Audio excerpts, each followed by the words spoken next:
Hi everybody, it's Christopher here with another video on cortical visual impairment and how it affects me. And today I want to talk about the white cane.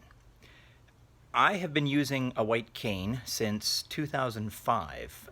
Back then I had a conversation with the orientational mobility specialist from CNIB, who after our discussion determined that an identification cane was probably best for me.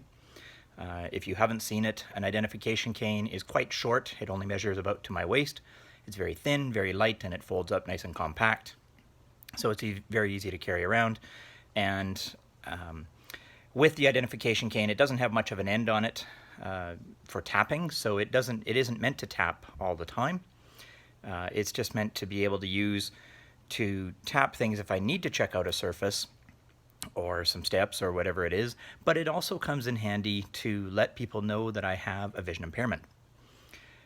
When I got the cane back in 2005, I used it for about a year and a half, thereabouts, and then I put it away for a while because I didn't think that I needed it. And I probably put it away for about 10 to 12 years, thinking that I had recovered enough of my, what I call my large vision, my ability to see things, to get around and to navigate objects. So I wasn't using the cane, and I figured, well, if people don't know, then that's okay, and if I do need help, I'll just ask a question. But then about 3 years ago, I had a couple of incidents in fairly quick succession. I had a problem at one of the LRT stations here in Calgary where it was kind of dimly lit, and so I ended up tripping up the steps. And the biggest thing that caused me to change my mind or see it differently was when I stepped in some wet cement. There were some construction workers standing nearby who were talking and didn't really pay attention to me as I was walking along, and then I stepped in the cement, and before I could realize that it was actually wet cement or realize what the soft squishy step was underneath me, I actually put a second foot in it. Quickly stepped out and onto the grass boulevard, but the damage had already been done. Now, using the identification cane wouldn't have stopped me from stepping in that cement because, like I said, I don't tap with it, so I wouldn't have felt the surface or detected anything.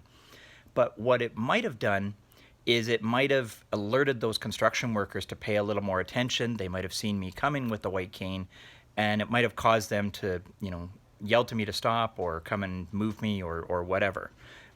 Because I've certainly had that happen before. I was walking down another street one day where some workers were digging a hole in the sidewalk, and one of them saw me coming with my white cane back when I was first using it, and he actually did exactly that. He dropped what he was doing, ran over to me, grabbed me by the arm, and led me around the hole and around the work that they were doing so that I wouldn't injure myself.